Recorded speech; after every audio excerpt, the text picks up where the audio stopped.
এখন যে ওয়ার্ডগুলোর কিছু ওয়ার্ডের অর্থ এবং তার সিনোনিমগুলো দেখব। অ্যাবেট শব্দের অর্থ তীব্রতা, কমানো বা প্রশমিত করা। এর সিনোনিম হচ্ছে ডিক্রিজ।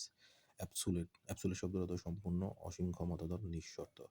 আনমিটিগেটেড সম্পূর্ণ, কমপ্লিট। আর পারমেন্টরি শব্দের অর্থ চূড়ান্ত। পারমেন্টরি শব্দের অর্থ হচ্ছে আনমিটিগেটেড সম্পূর্ণ, কমপ্লিট, পুরোপুরি। আর পারমেন্টরি শব্দের অর্থ চূড়ান্ত। অ্যাবসার্ড শব্দের অর্থ যৌক্তিক, অযৌক্তিক, হাস্যকর। আনরিজনেবল অ্যাবান্ডান্ট শব্দের অর্থ প্রচুর, অধিক। Plentiful, ample. তারপর অ্যাকুমুলেট শব্দের অর্থ স্তম্ভিত করা। Heap, consolidate, amass. হিপ শব্দের অর্থ স্থগিত করা, কনসোলিডেট শব্দের একত্র করা, অ্যামাস শব্দের একত্রিত করা। অ্যাডমায়ার শব্দের অর্থ হচ্ছে প্রশংসা করা। Respect, praise and esteem. Adulterate শব্দের অর্থ কন্টামিনেট, ভেজাল বা কন্টামিনেট। একটা হচ্ছে সালি শব্দের অর্থ কুলুষিত করা। অ্যাকিউজ শব্দের অর্থ অভিযুক্ত করা। ইমপিচ এবং ইনডিক্ট অর্থ অভিযুক্ত করা।